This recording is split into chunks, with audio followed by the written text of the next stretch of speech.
C'est Joël Milquet, la tête de liste CDH, qui prend le tram avec nous aujourd'hui. Et il y sera question évidemment d'un autre moyen de transport, les avions.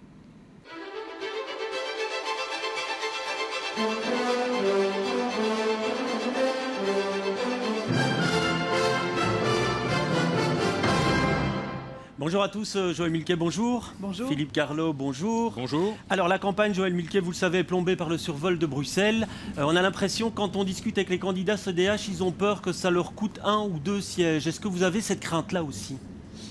Alors moi, c'est pas du tout un problème de nombre de voix ou de sièges à gagner ou à perdre qui m'intéresse, c'est de diminuer la nuisance des Bruxellois. Et c'est la raison pour laquelle, par rapport à ce plan qui, je le rappelle, n'est pas du tout un plan Wathelet, mais un plan du gouvernement Le Terme de 2008, quand même. Ouais. Mais tout le monde jusqu'à la fin de la campagne va l'appeler plan Wathelet, que vous le vouliez ou non. Et donc je sais que par rapport à ça, vous essayez à toute force qu'on lui donne un autre nom. Non, mais je voudrais ça simplement dire que dans ce plan, il y avait beaucoup de points aussi positifs que tout le monde a oubliés. Accords que tout le monde a signés, que ce soit le PS, le MR, le FDF et le CDH, notamment la suppression et la limitation des vols de nuit entre 23h et 6h, les nuits calmes le week-end, la suppression de la route Chabert, la diminution importante des nuisances, surtout quand même la partie est de Bruxelles. Mais il devait y avoir un cadastre de bruit et un organisme indépendant, et ça on n'a pas. Ça a été décidé au dernier gouvernement, après un blocage très important des néerlandophones, et on les a convaincus au dernier gouvernement au niveau de l'organe de contrôle. Qu'est-ce qui ne va pas? C'est le dernier point de cet accord, avec l'éclatement du virage, dont l'exécution technique a été donnée à Belgocontrol et qui, dans sa mouture actuelle, crée beaucoup trop de nuisances, et ça, il faut remettre à plat. Alors, qu'est-ce que j'ai fait? Alors, votre président de parti a promis qu'il y aurait des changements avant les élections. Est-ce que c'est possible? Alors, il y a deux choses que nous avons faites. D'abord, tout de suite, moi, je me suis exprimé très clairement par rapport à ce point de ce plan, en disant que je n'étais pas d'accord, qu'il fallait l'améliorer. Nous avons déposé déjà au gouvernement toute une série de pistes. L'allongement de la nuit, le transfert d'une grosse capacité des nuisances vers des routes qui ne volent pas sur Bruxelles, mais sur des zones non densément peuplées. Le gouvernement, dans son ensemble, avec quelques partis néerlandophones, n'a pas accepté. C'est pas pour autant que depuis ce moment-là, et malgré le fait que c'est la campagne électorale et autres, nous ne travaillons pas très clairement à ma demande, celle du président de parti, sur toute une série de mesures peut-être à prendre à court terme. Si nous donc vous dites peut-être, donc c'est pas sûr. Nous y travaillons un maximum. Il faut voir en termes de sécurité, etc., ce que l'on peut faire pour diminuer tout de suite les nuisances pour les Bruxellois. Et puis aussi, surtout fédérer tous les partis politiques et l'ensemble des organisations de défense de riverains pour que nous préparions tous ensemble d'une seule voix. Ça ne sert à rien d'aller faire des petites attaques politiciennes. Vraiment les mesures structurelles d'avenir tout de suite pour la négociation du gouvernement. Et c'est quoi? C'est par exemple mettre tous les cargos à Liège, les charters à Charleroi. C'est allonger la piste L25 pour que l'on tourne directement sans même survoler Bruxelles, avec toute une série d'aménagements techniques de l'aéroport. C'est utiliser beaucoup plus des routes qui ne survolent pas Bruxelles et venir en front serré, unis, pour négocier ça au niveau tout de suite de la constitution du prochain gouvernement. Mais en attendant, tout ce qui peut être fait pour diminuer les nuisances, j'y travaille complètement. Et depuis un certain temps avec les techniciens, pour voir ce qu'on peut faire le plus rapidement possible. La question n'empêche que tout le monde se pose, c'est pourquoi le secrétaire d'État à la mobilité a mis ce plan sur la table du Conseil des ministres à quelques encablures des élections, alors que les associations de riverains dormaient, ou à peu près, que plus personne ne se plaignait. Évidemment, les nuisances étaient toujours là, mais semblaient avoir été plus ou moins intégrées, acceptées, alors que maintenant on en crée de nouvelles. Mais ce qui s'est passé, c'est simplement que, comme il y avait un accord en 2008, au moment de la négociation de l'actuel gouvernement, vous saviez bien, le pays était à feu et à sang, on sortait de la crise la plus majeure, on avait fait un accord d'État. Il a été décidé que cet accord allait être géré techniquement et plus politiquement par Belgocontrol. Et donc c'est au niveau de Belgocontrol que l'exécution a été faite. Et c'est comme ça qu'à un moment, ce dernier point est arrivé, hélas, qui ne devait pas venir de cette manière-là avec autant de nuisances. C'était en fait parce que politiquement, il a été décidé à ce moment-là qu'il était géré techniquement pour ne plus avoir de problème communautaire par rapport au vol d'avion, alors que nous sortions d'une crise majeure. Et ce point technique, voilà, aurait dû être géré sans doute par rapport à ses impacts différemment par Belgocontrol. Mais c'est ça que je veux corriger en tant que tel, et c'est pour ça que je me bats vraiment depuis plusieurs temps pour trouver les solutions techniques. Alors vous connaissez la maxime, Joël Milquet, l'emploi ne se décrète pas, et pourtant vous annoncez 100 000 emplois créés d'ici 2018-2020, et vous dites aussi le CDH en 10 ans va diminuer de 50% le taux de chômage. Alors les promesses n'engagent que ceux qui les font, et on a du mal à croire que vous avez un plan qui permettrait d'assurer que cette promesse-là va être tenue. D'abord, ce ne sont pas des promesses, ce sont des projets et des propositions pensées, réfléchies et largement préparées. Et je sais de quoi je parle, j'ai été ministre de l'Emploi pendant le moment de la crise majeure la plus forte de toute l'Europe. En 10 ans, Bruxelles n'a pas réussi à réduire le taux de chômage. Je vais y arriver. Et le CDH avait les commandes. Notamment avec les mesures de crise que nous avions prises au fédéral pendant la période la pire, où tous les pays ont augmenté, éclaté le taux de chômage, nous sommes restés et nous sommes descendus et devenus dans le premier peloton de tête en matière d'évolution du taux de chômage par rapport à tous les pays européens grâce à ces mesures. Donc c'est ça que je veux continuer. Alors, ce qui vient d'être fait déjà, c'est qu'on a une diminution du taux de chômage des jeunes de 6%, avec les différentes mesures, notamment que Céline Frémaux a mises sur pied. Et malgré l'explosion dans toutes les capitales, dans tous les pays du chômage, nous avons pu maîtriser l'évolution du chômage. À Bruxelles, il faut aller plus loin. Oui, alors, on a toujours un stock de 110 000 chômeurs dont 70% sont sous-qualifiés. On a créé 60 000 emplois ici, à Bruxelles, pendant ces 7 dernières années. Et avec l'addition de différentes mesures, une diminution au niveau fédéral des charges sur le coût du travail de 3 milliards, tel que nous l'avons prévu et compensé dans notre programme financièrement par la suppression des intérêts notionnels. Avec la création de 10 pôles de compétitivité au niveau bruxellois, où on allie le soutien à l'entreprise, la formation des jeunes et l'innovation, avec toute une série d'autres mesures, 10 pôles de compétitivité, avec un pacte fiscal à Bruxelles, où l'on considère que l'on peut vraiment renforcer encore la création d'emplois en étant beaucoup plus attractif fiscalement, et avec toute une série de mesures d'activation pour les jeunes, notamment une activation de 1 000 € par jeune lorsqu'il n'a pas son diplôme de l'enseignement secondaire, qui diminue le coût du travail. Tout cela combiné, mais avec, attention, tous les niveaux de pouvoir qui travaillent main dans la main derrière une stratégie avec des objectifs chiffrés, on peut y arriver. Mais quand on parle au patronat, personne n'ose dire aujourd'hui, s'engager même sur le chiffre que vous citez de diminution de chômage ou de création d'emplois. Je suis désolé, à partir du moment où on a cette stratégie et que le but c'est évidemment de mettre des Bruxellois dans les nouveaux emplois que l'on crée à Bruxelles. Pour ça, il faut totalement ce lien et ce plan stratégique entreprise-formation. Si l'on prend toutes les mesures que l'on a imaginées au fédéral et au régional, que nous compensons budgétairement, donc on en assume le financement, pendant 10 ans, avec tous les niveaux de pouvoir derrière la même stratégie, ce qui est quand même la spécificité du programme du CDH, on y arrive, puisque déjà en période de crise, on a créé 60 000 emplois. Et donc moi, je ne fais pas les choses au hasard, et je les ai calculées et appliquées avec des mesures chiffrées, telles que je pense que nous devons le faire. Mais attention, c'est une priorité politique. Ça veut dire qu'on doit arrêter de saupoudrer les politiques partout. On aura une grosse priorité, c'est l'investissement dans les jeunes, pacte d'excellence pour l'école, formation, ce sera l'emploi, ce sera la création des nouveaux emplois de demain dans la ville, notamment, et il faudra mettre une grosse partie de nos moyens nouveaux, notamment ceux qu'on a reçus de la réforme de l'État, dans ce cadre-là. Mais j'ai tout préparé et moi je ne fais pas les choses au hasard. Tous les partis ont l'air de dire qu'il y a un problème de formation. Si on a un taux de chômage aussi élevé, et surtout chez les jeunes, c'est parce que 70% des demandeurs d'emploi sont sans formation, n'ont pas terminé les humanités. Et donc il faut mettre le paquet sur la formation. Mais il y a une étude universitaire qui a été présentée au Parlement bruxellois qui disait que le problème, c'était surtout qu'il manquait d'emplois sous-qualifiés ou peu qualifiés à Bruxelles parce que les emplois industriels étaient partis, n'avaient pas été remplacés. Est-ce que le problème, c'est pas simplement qu'il faut plus d'emplois qui correspondent au degré de qualification d'une certaine partie du public? En fait, il y a deux urgences, au-delà de tout ce qui a déjà été fait, notamment toute la réforme qui est en cours et qui est hyper positive et saluée par les entreprises, de l'enseignement qualifiant, tel que Marie-Martine Schitz et Marie-Dominique Simonet l'ont fait. Il y a d'abord c'est vrai qu'il faut améliorer et continuer à améliorer l'enseignement technique et professionnel pour que les jeunes qui sortent, qui ne vont pas faire l'université ni le supérieur, puissent évidemment être formés et employables immédiatement par rapport aux nouveaux besoins. Ça fait longtemps qu'on dit ça. Oui, mais alors, le problème n'est pas tant qu'ils en sortent, le problème c'est qu'ils y entrent. Il y a des filières qui sont désertes. Alors, c'est pour ça que ce que je propose notamment, c'est de faire une coupole bruxelloise où toutes les entreprises sont représentées avec toutes les écoles du secondaire.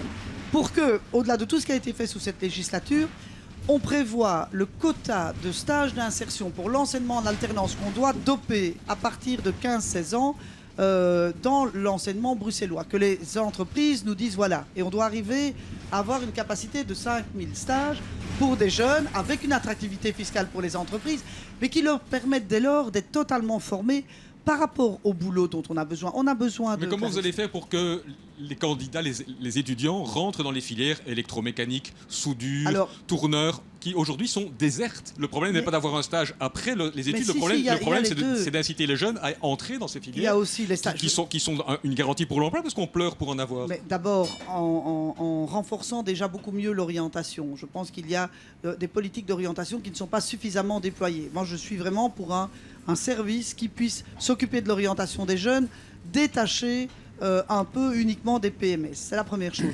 La deuxième chose, c'est justement par le discours, par l'efficacité, par le fait que les entreprises prennent à bras le corps aussi le partenariat avec les écoles, aussi en financement de centres de référence, montrer que c'est valorisant, montrer que c'est vraiment les nouveaux métiers technologiques de l'avenir, que l'on considère que c'est plus une filière de relégation, qu'ils sont formés avec ces stages pratiques, ce qui est beaucoup plus motivant pour les jeunes, parce que les jeunes, qu'est-ce qu'ils veulent? C'est être tout de suite confrontés à la pratique et voir qu'ils sont respectés et voir que ça sert à quelque chose. Alors, et dans ce partenariat école-entreprise, avec l'engagement des entreprises, avec cette coupole et la poursuite de la réforme, on peut vraiment y arriver. Ce qu'il faut, c'est déployer beaucoup plus l'enseignement en alternance, donc moitié stage, moitié enseignement général, que nous le faisons à Bruxelles. Mais c'est une stratégie aussi forte et prioritaire que nous devons mener ensemble avec de nouveaux partenaires qui décloisonnent l'école. Et c'est aussi de la mobilité entre enseignants. Annoncez, on va terminer là-dessus, vous annoncez donc une diminution du taux de chômage de 20 à 15% d'ici la fin de la prochaine législature. Vous êtes prêt à être jugé là-dessus? Et si vous n'y êtes pas arrivé, vous dire, alors je me retire? Je suis prêt à être jugé, bien sûr, si on a pu appliquer les mesures et les priorités. Parce que j'entends beaucoup de gens parler des jeunes. Mais à un moment, quand on doit mettre de l'argent pour les aider, ça veut dire qu'on doit mettre les mesures d'activation. Ça veut dire qu'il faut passer, par exemple, de 20 000 à 40 000 formations en offre. Et c'est une priorité. Et moi, c'est là que je veux mettre l'argent prioritairement. Il faudra faire des choix. Il faudra faire des économies d'optimalisation des structures publiques. Ouais. On en a trop. Oui, mais c'est un peu tout cela qu'il faut faire pour justement pouvoir investir dans la génération de demain. Alors on va continuer à parler d'enseignement si vous le voulez bien. Une priorité du MR, c'est supprimer le décret inscription. S'ils viennent avec ça autour d'une table, est-ce que vous n'y allez pas, vous, Joël Milquet? Mais non, mais ce n'est pas ça le problème. C'est bien beau de dire, voilà, la promesse électorale par définition. Et quand on est dans les débats avec le MR, on leur dit, OK, on supprime le décret inscription. Et on fait quoi demain? Étant donné que vous avez, par rapport à une école, imaginons où il y a 1000 élèves possibles et vous avez 4000 qui demandent d'entrer. Ok, vous faites comment la sélection?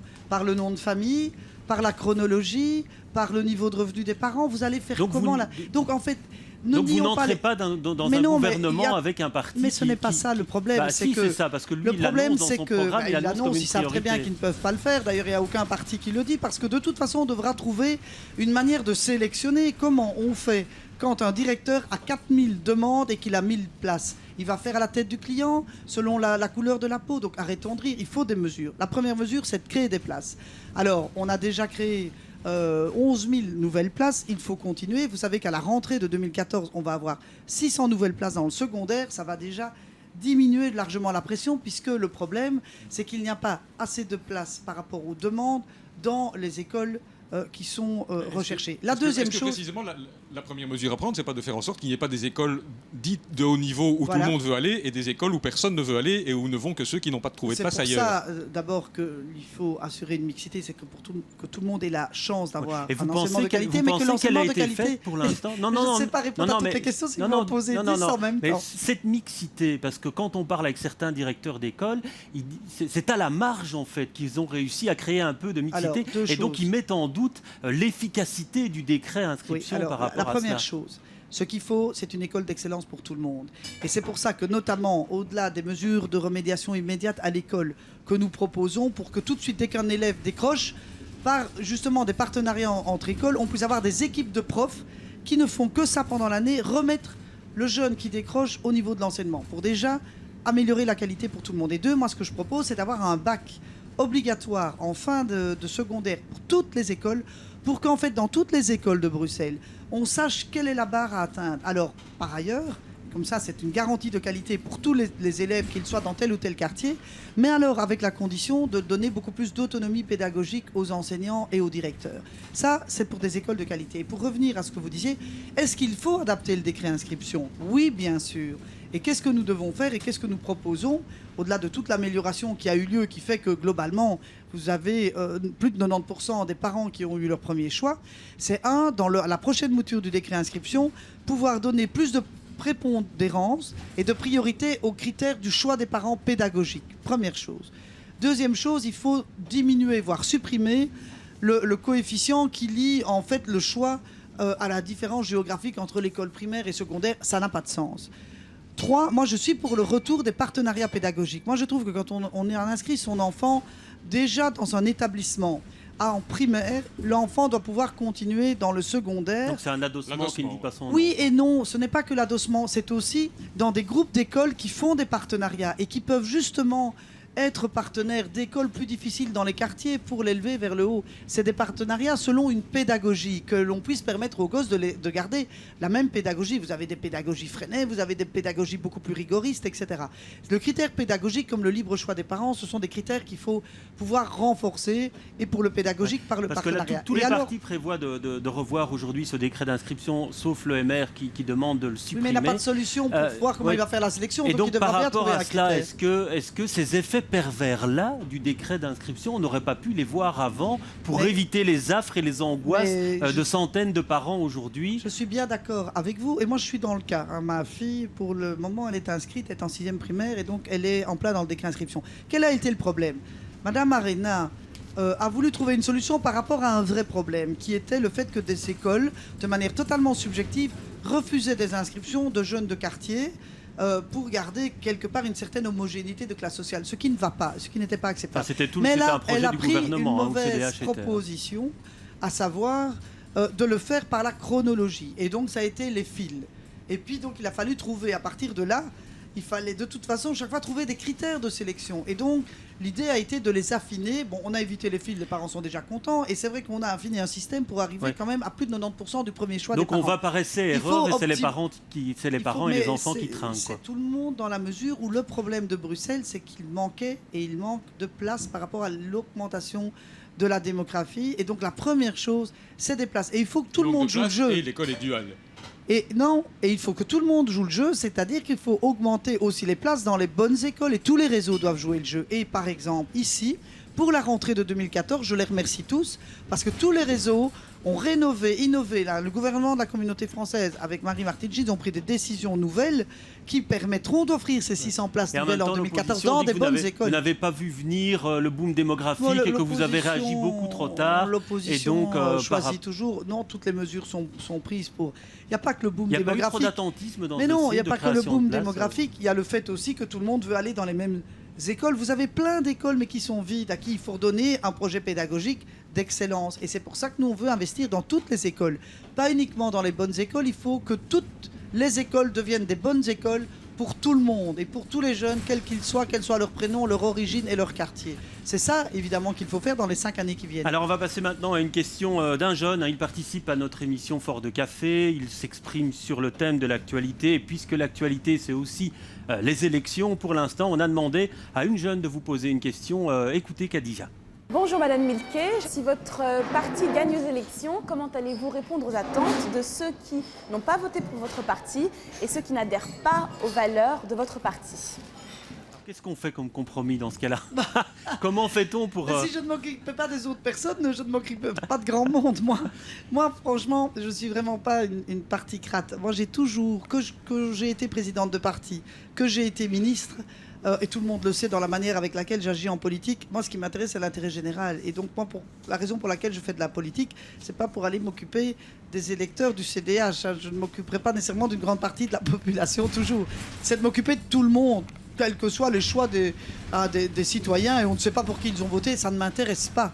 Et je ne demande pas des cartes de parti à tout le monde. Moi, ce qui m'intéresse en politique, c'est d'améliorer les choses pour tout le monde.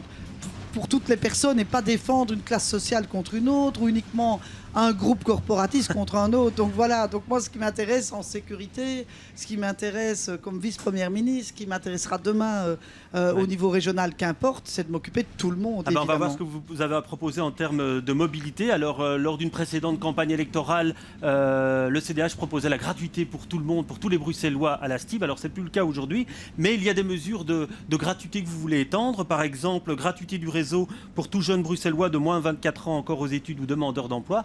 Une carte sans voyage gratuite aussi pour les plus de 65 ans. Est-ce que c'est finançable ça, non, ou alors, est-ce que cette promesse-là est tenable? Deux choses. Ben, en fait, oui, bien sûr, puisqu'elle est totalement logique par rapport aux jeunes. On a déjà, et ça c'est en lien avec évidemment aussi la communauté française, parce que c'est lié à la scolarité. Et ça pour nous c'est la plus... Vous savez combien ça peut coûter? Bon, oui, c'est totalement absorbable. Hein. C'est objectivement bien moins que 50 millions, donc c'est largement absorbable. Et pourquoi? Parce que jusqu'à présent, comme vous le savez, on a déjà des diminutions pour l'abonnement à partir de la gratuité jusqu'à 12 ans. Mais honnêtement, on n'envoie pas beaucoup d'enfants dans les transports scolaires nécessairement avant 12 ans. Et donc, de 12 à 18, dans le secondaire, on a déjà des diminutions. On demande simplement l'extension par rapport aux étudiants, ceux qui vont à l'université ou dans l'enseignement supérieur. Et pour ne pas faire de discrimination, on veut aussi le faire par rapport à des jeunes qui sont demandeurs d'emploi. C'est une demande aussi de tous les groupements de jeunes, qui est totalement accessible financièrement, mais qui permet vraiment d'abord de les aider et d'avoir un recours beaucoup plus facile en matière de mobilité. Mais ce n'est pas ça la seule mesure. En matière de mobilité, c'est vrai qu'il faut une stratégie audacieuse qui touche toute une série de sujets. Donc à la fois le RER qu'on veut avancer en 2019, à la fois tout le réseau express bruxellois, SNCB, des petites gares à revitaliser avec... Oui, pour tout ça, il faudra convaincre la SNCB ou Infrabel pour 2019 et pour les petites gares aussi. C'est pour ça que c'est important de négocier en même temps les trois accords de gouvernement. On sait que la SNCB, c'est pas vraiment sa priorité de oui, développer ce réseau express je suis désolé, Elle dit même que c'est pas faisable. Ça doit être celle de tous les partis francophones. Et c'est pour ça que c'est super important de négocier en même temps les accords de gouvernement régionaux et fédéraux. Parce il faudra un phasage dans la formation des gouvernements. Moi, ce que je veux, c'est qu'on puisse négocier vraiment en même temps. Parce qu'il y a énormément... Et si le fédéral se traîne en longueur, il faudra bien que les régions fonctionnent. Il faudra être ferme autour de la table du gouvernement, en ce qui concerne la SNCB. Mais ça, c'est un point important. Un autre point qui est assez original chez nous, notamment, ce qui engorge notamment Bruxelles, c'est évidemment les voitures. Et c'est aussi dû au fait que on recourt essentiellement à des voitures de société et que le seul avantage, au fond, avec les avantages fiscaux, c'est les voitures de société. Nous, ce qu'on propose notamment, c'est de dire aux entreprises, voilà, vous avez votre package, c'est quand même presque 500 € par mois une voiture de société. Vous avez votre package. Mais au lieu de l'offrir uniquement pour les voitures de société, permettez à des gens de déménager, ça refait venir de la classe moyenne à Bruxelles, et ces 500 €, ça devient une allocation logement, ou ça devient autre chose. Vous payez à la limite tous les abonnements d'une famille, etc., en transport en commun, train et autres. Ça permet notamment de diminuer la pression de la voiture au-delà de toutes les autres pistes, augmenter évidemment la fréquence, la vitesse commerciale et le nombre de transports en commun, le métro dans le Nord. Vous voulez aussi, j'ai vu, réserver une bande aux covoitureurs. Ici, par exemple, sur le boulevard Général Jacques, réserver une bande aux covoitureurs aux heures de pointe. Sur les autoroutes. Non. Moi, j'ai vu sur votre programme, il y a rue de la Loi, rue Béliard, voilà, je pense Général que dans Jacques, les grands axes, donc mais essentiellement sur certains grands axes régionaux. Essentiellement, ce que l'on veut, au-delà des grands parkings de dissuasion que l'on veut installer, et idéalement le covoiturage, nous, ce que l'on veut, c'est d'abord que les nafteurs soient incités à venir en covoiturage. Pour ça, il y a non seulement un avantage fiscal, mais il y a aussi le fait, que sur les autoroutes, on puisse réserver au covoiturage un accès prioritaire. Et idéalement, c'est évidemment qu'ils puissent venir avec les parkings de dissuasion, et à ce moment-là, vous prenez les transports en commun. Mais vous l'indiquez aussi sur certaines voiries régionales, dont celle-ci. Sur certaines voiries, pour des Oui, mais ça vous fait 5 voitures de moins. On imagine mal comment ce serait possible. C'est évident. Il y a énormément de grandes villes européennes et américaines qui le font. Oui. Mais pour ça, évidemment, ça marche dans la mesure où, et c'est une addition de nombreuses autres mesures. Avec ça, mais quand vous avez 3 personnes, 4 personnes dans une voiture au lieu de 4 voitures, vous avez déjà diminué la pression. Oui. Mais la première priorité, c'est qu'on aille vers les parkings de dissuasion, bien évidemment. Alors, il reste un peu moins de 2 minutes et je vais vous demander maintenant de réagir à 2 propositions d'autres partis. La première, c'est l'UMR qui veut autoriser la vente de certains logements publics sous certaines conditions, certains logements sociaux vides par exemple, et le produit de la vente serait réinvesti dans la construction et la rénovation de logements.